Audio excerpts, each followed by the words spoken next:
किसी भी इंसान की बीवी अपने शौहर के मूड को देख के बता सकती है कि उसको खाने में क्या पसंद है या वो क्या खाना चाहता है। वो मूड देखकर ही उसकी हर एक्टिविटी पर नज़र रख सकती है। वो खुश कब है, दुखी कब है, बहुत सारी ऐसी बातें वो पहचान सकती है। मगर आज की जो सच्ची घटना मैं आपको सुनाने जा रहा हूँ, इस सच्ची घटना में बिल्कुल उलट था।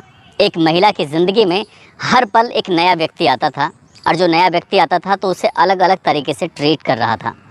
जब खासकर वो संबंध बनाती थी, उस वक्त अगर उसका बच्चा, उसका बेटा माँ पुकारते पुकारते पास आ जाता था तो कई बार उसके बेटे को या तो थप्पड़ खाने पड़ते थे या फिर उसे लात मारकर दूर फेंक दिया जाता था। माँ चाहकर भी अपने बेटे को बचा नहीं पाती थी और उसके साथ सोने के लिए मजबूर होती थी। एक दो नहीं बल्कि 10 साल लगातार उसके साथ ऐसे ही होता रहा। अगर उसकी माँ की संख्या की बात करें तो ये संख्या लाखों में जाके बैठ जाती है। लेकिन अगर हम औसतन की बात करें, यदि एक दिन में 30 आदमी भी उससे अगर मिलते हैं तो उस महिला ने कम से कम 1,09,500 लोगों के साथ शारीरिक संबंध बनाए थे। लेकिन एक देवी बनकर उसके सामने प्रकट होती है। वो देवी उसको उस दलदल से निकालकर एक सामान्य ज़िंदगी देने के लिए अब तैयार है। वो महिला भी जब मुझसे बातचीत कर रही थी तो बातचीत करते करते उसने खुद कहा कि जितनी अच्छे से आप बात कर रहे हैं, पिछले कई सालों में मैंने किसी आदमी को, किसी पुरुष को इतने अच्छे से बात करते हुए नहीं देखा। आज की कहानी वाकई भावुक करने वाली कहानी है। आज की जो सच्ची घटना मैं आपको सुनाने जा रहा हूँ, ये सच्ची घटना है राष्ट्रीय राजधानी क्षेत्र दिल्ली का कमला मार्केट में एक पुलिस स्टेशन है और उसी से लगा हुआ एक इलाका है जीबी रोड। उस जीबी रोड को देखना भी चाहते हैं लोग, उसके अंदर की झांकना भी चाहते हैं। बहुत सारे लोग ऐसे हैं जो वहाँ तक गए भी हैं, बहुत सारे लोग ऐसे हैं जो उसकी दूर से ही उसके बारे में जांचना परखना चाहते हैं। मैं भी ऐसा ही हूँ। मैंने भी इसके बारे में जानने की कोशिश की तो एक कहानी ऐसी जिसने झकझोर दिया। दरअसल कहानी शुरू होती है बेंगलोर के एक गाँव से। इस गाँव में एक व्यक्ति है, उसकी पत्नी है, एक बेटा है और एक बेटी है। बेटी बड़ी है जिसकी उम्र लगभग 15 साल के आसपास होती है, बेटा है लगभग 12 साल के आसपास। लेकिन ये जो आदमी है, इसका मन अपने घर में ना लगकर वो अक्सर बाहर रहता था और हालत कुछ ऐसी हो जाती है कि घर में खाने पीने की भी दिक्कतें पड़ जाती हैं, लाले पड़ जाते हैं। बेटी भी पढ़ रही थी और बेटा भी पढ़ रहा था। लेकिन अचानक ही माँ ने फैसला लिया कि बेटी को तो पढ़ने दिया लेकिन बेटे की पढ़ाई को रोक दिया और उससे कहा कि बेटा तुम अब बाहर जाओ, कुछ कमा के लेके आओ। जब तुम कमा के लेके आओगे तभी घर का खर्च चलेगा, तभी घर का चूल्हा जलेगा।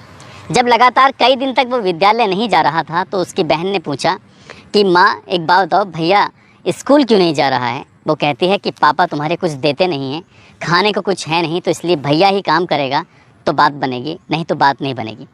लड़की ने हाई स्कूल कर लिया था, उसकी आगे की पढ़ाई वो करना चाहती थी, इसलिए वो आगे की पढ़ाई के लिए कोशिश कर रही थी। उस साल उसका हाई स्कूल का रिज़ल्ट भी आया था। दरअसल ये बड़ी परेशान सी, बदहाल सी अपने घर में बैठी हुई थी। तभी इस लड़की को याद आता है, नाम उसका मीनू होता है। मीनू को अपने घर के दहलीज पर बैठी हुई है, गांव का ही एक व्यक्ति उस रास्ते से गुजर रहा है। उसने कहा, मीनू आज तुम बहुत दुखी लग रही हो, परेशान लग रही हो। तभी वो कहती है, नहीं नहीं ऐसी कोई बात नहीं है। वो कहता है कि नहीं, तुम्हारे चेहरे से साफ दिखाई दे रहा है कि कुछ परेशान हो, कुछ दिक्कत वाली बात है। उस आदमी ने उसका हमदर्द बन के उससे बातचीत करने की कोशिश की तो पता चला कि 2-3 दिन से सही से खाना भी नहीं खाया है। तभी वो व्यक्ति उसे अपने साथ लेके जाता है, उसको भरपेट अच्छे से बढ़िया सा खाना खिलाता है। और जब वो खाना खा रही होती है तभी वो बातचीत का सिलसिला आगे बढ़ता है। वो कहती है कि मुझे ना अपने घर के लिए पैसे का इंतज़ाम करना है, कुछ कमाना है। वो कहता है कि यहाँ तो रहकर कुछ मिलेगा नहीं, इसलिए तुम्हें शहर निकलना चाहिए। ये गांव है, गांव में कोई नौकरी देगा नहीं, शहर जाओगी तो वहाँ काम भी मिलेगा और अच्छा काम मिलेगा, अच्छे पैसे मिलेंगे। उस लड़की के दिमाग में ऐसी बात डाल दी गई कि शहर में जाकर तुम्हें अच्छी खासी इनकम होगी। और उसने पूछा कितनी इनकम हो जाएगी? वो कहा कि 2,000 रुपये तो कम से कम रोज़ के कमा सकते हो और अधिकतम भी लग सकती है। मेरी ऐसी कुछ जान पहचान है, ऐसे कुछ लोगों से पहचान है। उस लड़की ने घर जाती है, खाना खाया था कई दिन के बाद भरपेट। घर जाने के बाद खुश होती है और फैसला करती है अब दोबारा मुलाकात होगी तो वो अपने मन की बात करेगी। वो शहर जाएगी, खूब सारे पैसे कमाएगी और पैसे कमाने के बाद अपने घर वालों को दे देगी। यानी कि पूरे महीने के 60,000 रुपये का उसने हिसाब किताब लगा लिया था। इसके बाद वो व्यक्ति फिर दूसरे दिन मिल जाता है। दूसरे दिन मिलने के बाद उसने कहा, मीनू तुमने क्या सोचा क्या शहर जाना चाहोगी? बस यही सुनना चाहती थी और तुरंत ही उसके लिए घंटे 2 घंटे में एक गाड़ी का इंतज़ाम कर दिया जाता है। गाड़ी उसको लेकर जाती है सीधा रेलवे स्टेशन, और रेलवे स्टेशन से गाड़ी जो चल रही थी वो दिल्ली के लिए प्रस्थान कर रही थी, यानी कि राष्ट्रीय राजधानी क्षेत्र दिल्ली के इलाके में वो ट्रेन जब गई तो वो लड़की बैठी हुई है, वो साथ में व्यक्ति बैठा हुआ है। दिल्ली तक का जो सफ़र था बहुत ही अच्छा था, उसकी हर छोटी से छोटी बातों का ख्याल रखा जा रहा था। और जब दिल्ली में जाकर वहाँ ट्रेन रुकती है, उस लड़की को एक घर में लेके जाया जाता है। एक आलीशान बंगला जैसा था, बिल्कुल वहाँ हर चीज़ की सुख थी, सुविधाएं थी, सब कुछ था। उस घर को देखने के बाद लड़की को लगा कि शायद उसके सपने पूरे हो जाएंगे। वो बार बार उस व्यक्ति का इतना थैंक यू बोल रही थी कि भैया अगर तुम मेरी ज़िंदगी में नहीं आते तो पता नहीं मैं वहाँ गांव में क्या करती रहती। अब मैं खूब सारे पैसे कमाऊँगी, अपनी मम्मी को, अपने भाई को पैसे दूँगी, भाई की पढ़ाई जारी रहेगी, अब घर में किसी तरह की कोई दिक्कत नहीं आएगी। ठीक उसने ऐसे ही सोचा था। 15 दिन तक उस लड़की को कुछ भी काम नहीं दिया था, बस वहाँ देखावाली करनी थी। ये कहा था कि तुम्हें इस बंगले की देखावाली करनी है, और 2-2 हज़ार रुपये के हिसाब से उसकी नौकरी भी तय हो गई। उसे लगा कि ज़िंदगी कितनी आसान है, कितनी बढ़िया है। 15 दिन रहने के बाद, यानी कि वो दिन था 15 अगस्त 2012 की रात के लगभग 10 या 11 बजे के आसपास का वक्त रहा होगा। अब इस लड़की को उस बंगले से निकाल कर सीधा कमला मार्केट के जीबी रोड में कोठा नंबर 50 में जब दाखिल किया जाता है, वहाँ जाती है तो तंग गलियाँ होती हैं, तंग रास्ते होते हैं, लेकिन जहाँ रहते हैं वो छोटा छोटा इलाका था। उसे अभी कुछ समझ में नहीं आया। रात तो उसकी गुजर जाती है। जब दिन निकलता है तो लड़कियाँ मेकअप करना शुरू कर देती हैं, तैयार होने लगती हैं, सुंदर सुंदर दिखने की कोशिश कर रहे थे, कम से कम कपड़े पहनने थे। वो भी बच्ची थी 15 साल की, उसे समझ नहीं आ रहा था कि यहाँ हो क्या रहा है। उसके बाद जब दिन थोड़ा सा चढ़ने लगता है, निकलने लगता है, लोग आने जाने लगते हैं, तभी एक व्यक्ति एक कमरे में बैठा होता है, और जिस कमरे में वो बैठा हुआ था उस लड़की को वहाँ भेजा जाता है। उस आदमी ने अपने तन पर एक भी कपड़ा नहीं पहना हुआ था, और उस लड़की को जाकर सीधा उसकी गोद में बिठा दिया जाता है। उसने पहले दिन कुछ उसके साथ गलत नहीं हुआ, लेकिन जब उस आदमी के, उस नंगे आदमी के ऊपर बैठती है तो वो समझ नहीं पा रही थी। ऐसा लगा कि जैसे उसकी दुनिया पूरी तरह से उजड़ चुकी है। ये है यहाँ पर हो क्या रहा है। जिस भी कमरे में जा रही थी, हर कमरे में एक बेड बिस्तर था, उस पर एक लड़की नीचे लेटी हुई है तो आदमी उसके ऊपर लेटा हुआ है। जिस भी कमरे को वो खोल रही, जिस जगह को देख रही है, वहाँ पे कुछ अलग तरह के दृश्य थे। अब उसने रोना धोना शुरू कर दिया। उसे लगा कि उसकी ज़िंदगी तो पूरी तरह से उजड़ गई है। जब रो रही थी तभी पीछे से आवाज़ आती है, रोने की ज़रूरत नहीं है, तुम्हें जो वो आदमी लेके आया था वो 45,000 रुपये में तुम्हें बेचकर चला गया है। अब तो समझ लो कि वाकई उसकी दुनिया में अब कुछ बचा नहीं है। वो यहाँ से जाए तो कैसे जाए, क्योंकि बाहर पहरा है। उसने जाने की सोची भी तो उसको पीटना शुरू कर दिया।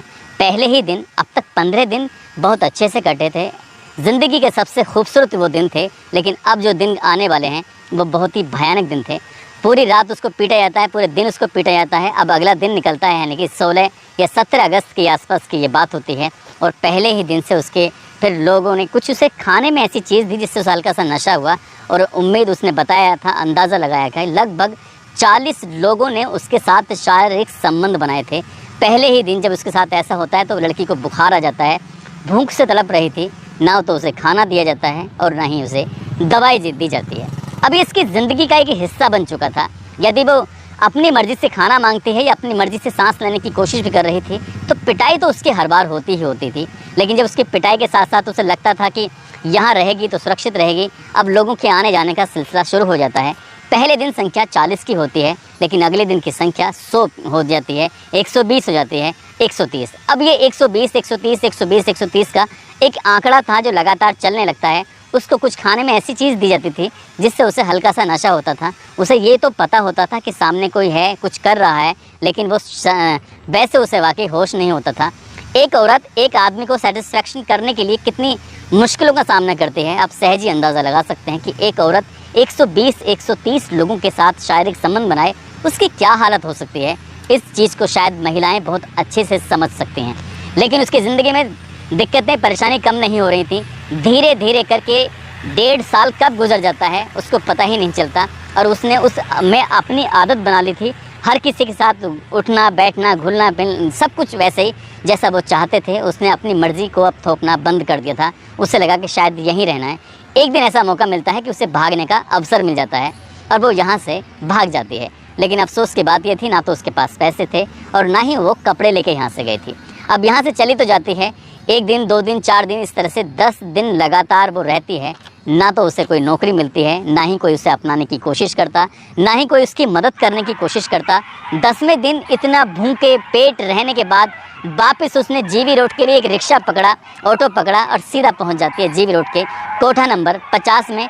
वहां जाने के बाद जैसे भी कोठा नंबर 50 में जाती है, फिर से एक सिलसिला शुरू हो जाता है। और ऐसा सिलसिला कि रोज़ की संख्या 150, 50, 100 जितनी संख्या जैसी होती थी ऐसे लगातार चल रही थी। 3 साल हो जाते हैं उसे वहाँ रहते रहते, और एक दिन पता चलता है लगभग 3 महीने के बाद कि उसे बहुत तेज़ का दर्द होने लगा है।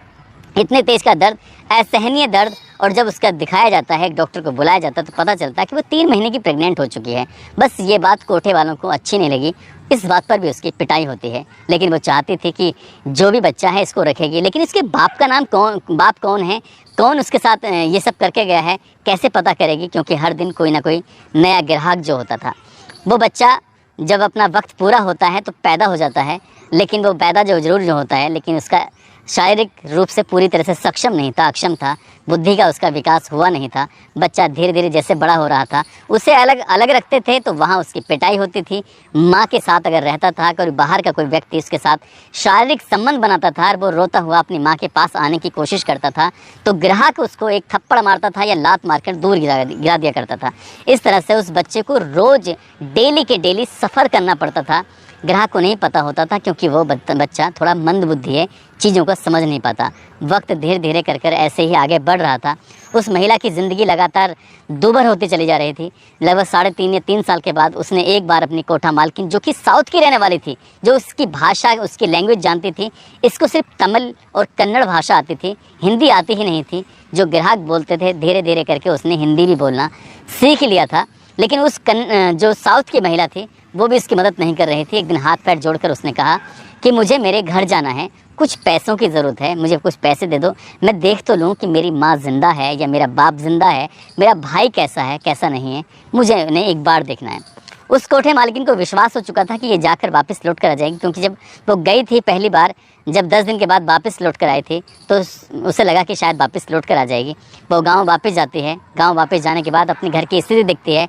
पूरा परिवार इतने कर्जे में दबा हुआ था, वो समझ नहीं पा रहे थे कि यहाँ शायद उसे एक अच्छी ज़िंदगी मिल सकती थी। लेकिन अपने परिवार का कर्जा देखने के बाद जो पैसे उसकी कोठे की मालकिन ने दिए थे, वो पैसे अपनी माँ को देकर बोली, माँ मेरी नौकरी लग चुकी है। माँ ये नहीं जानती थी कि उसको एक बच्चा भी पैदा हो चुका है, जो कुंवारी को बच्चा पैदा हुआ था। माँ को अब पैसे देकर वापस आती है। उसके बाद उसने फैसला किया कि अब जो पैसे कमाएगी वो अपनी माँ को भेज देगी, ताकि कम से कम माँ का जीवन, भाई का जीवन तो सही रहे, वो तो कम से कम अपनी ज़िंदगी जी सकें। लगातार फिर आगे वक्त बढ़ने लगता है, और वक्त जैसे जैसे आगे बढ़ रहा था, वैसे वैसे बच्चा भी धीरे धीरे बड़ा हो रहा था। वैसे वैसे रोज़ उसके साथ कोई ना कोई हादसा होता रहता था। लेकिन बात कर रहा हूँ 16 सितंबर 2020 की, जब उस दौर में लॉकडाउन का समय चल रहा था, लोग अपने घर से बाहर नहीं निकल रहे थे। तभी इसी दौरान कमला मार्केट पुलिस स्टेशन के अंदर किरण सेठी नाम की एक महिला सब इंस्पेक्टर होती हैं, उनकी पोस्टिंग हो जाती है। और पहले ही दिन जब वो अपना चार्ज लेने के बाद उसमें चाय पी रही थी, उनकी नज़र सामने पहुंचती है उस जीबी रोड के कोठों पर। देखती हैं, सोचती हैं कि फ़िलहाल तो कोठे पूरी तरह से बंद हो चुके हैं, ग्राहक तो आते ही नहीं हैं, अब यहाँ इन लोगों का हो क्या रहा है, ये कैसे रहते हैं। तभी दूसरे साथी कहते हैं कि पता नहीं सर, कैसी ज़िंदगी जी रहे हैं।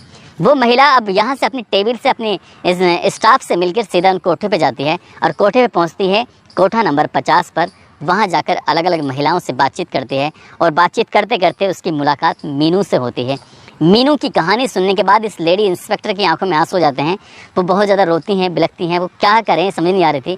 तभी उन्होंने एक फ़ैसला किया कि सभी महिलाओं को बैठाया। बैठाने के बाद उनसे कहा कि जो अपनी मर्ज़ी से एक काम है, जो करना चाहती है तो देख लीजिए।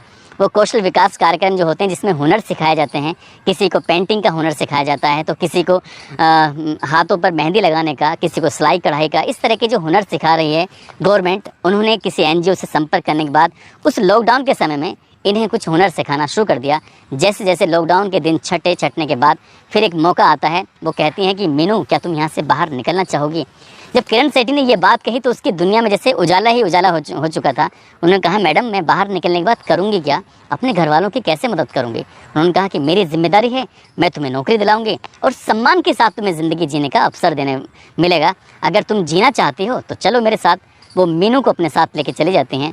जब भी कहीं जाती थी ये कहती थी कि ये सेक्स वर्कर है, कोठे पे काम करती थी, क्या तुम इसे काम दोगे? उस पुलिस वाले की बात सुनने के बाद भी सामने वाले की आंखों में इतनी भी शर्म नहीं थी कि थोड़ी बहुत भी शर्म होती, वो साफ मना कर दिया करते थे।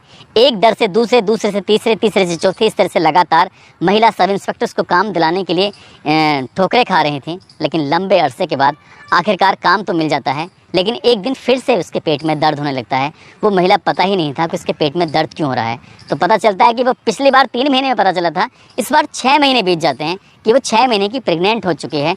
और जब प्रेग्नेंट के बारे में जब उसे पता चलता है तो उसकी दुनिया पूरी तरह से उजड़ चुकी थी। उन्होंने कहा, मैडम पहले बच्चे को मैं संभाल नहीं पा रही हूँ, दूसरा बच्चा मैं रखना नहीं चाहती। उन्होंने कहा कि ठीक है, हो सकता है कि इस बच्चे की वजह से ही तुम्हें नई ज़िंदगी मिल रही हो, इसलिए तुम्हें नई ज़िंदगी में जाने के लिए इस बच्चे का सहारा और पहले वाले बच्चे का सहारा लेना चाहिए। जो महिला सब इंस्पेक्टर होती है, जो बच्चा थोड़ा सा दिमाग से कमज़ोर था, उसको मैं CWC यानी कि चाइल्ड वेलफेयर कमेटी के माध्यम से उसको एक अच्छी जगह उसका इलाज कराया जाता है और उस महिला को अच्छी जगह नौकरी दिलवाई जाती है। उसको एक सामान्य जीवन जीने की कोशिश की जा रही है। अब भी उसे एक काम मिल चुका है, अच्छा काम कर रही है और उसकी जो बेटी है बड़ी सुंदर सी, बड़ी प्यारी सी है। मेरी जब फ़ोन पे इस महिला से बातचीत हो रही थी, मीनू से, मीनू दरअसल उसका असली नाम नहीं है, मीनू उसका नकली नाम है। और इसलिए मैं, क्योंकि उसकी पहचान नहीं बता सकता, उसके गांव का नाम नहीं बता सकता, लेकिन उसकी कहानी इसलिए सुना रहा हूँ ताकि ये महिलाएं, लड़कियां जो होती हैं, छोटी छोटी बातों पर नाराज़ होकर कई बार घर से बाहर निकलने की कोशिश करती हैं कि मुझे जाना है। कई बार वो फेसबुक पर किसी अनजान व्यक्ति से दोस्ती कर लेती हैं। कई बार घर से निकलते हुए कई अनजान व्यक्ति से दोस्ती हो जाती है और उसके साथ ज़िंदगी जीने का फैसला कर लेती हैं। लेकिन वो अनजान व्यक्ति कितना ख़तरनाक साबित हो सकता है, ये मीनू की ज़िंदगी में झांक कर देखने की आपको कोशिश करनी चाहिए। इस कहानी को सुनाने का उद्देश्य भी यही है कि मीनू जैसी महिलाओं से सबक लेकर अपनी ज़िंदगी जो आगे की है उसको आप बेहतर बना सकते हैं, अच्छा बना सकते हैं। इसलिए दोस्तों, इस पूरे घटनाक्रम को भी सुनाया गया है और सैल्यूट तो बनता है महिला सब इंस्पेक्टर किरण सेठी के लिए। उन्होंने एक ही नहीं, और भी कई ऐसी कहानियाँ हैं, कई ऐसी लड़कियाँ हैं जिनको नई ज़िंदगी जीने का अवसर दिया है। आप सब लोग अपना ख्याल रखें और सुरक्षित रहें। जय हिंद, जय भारत।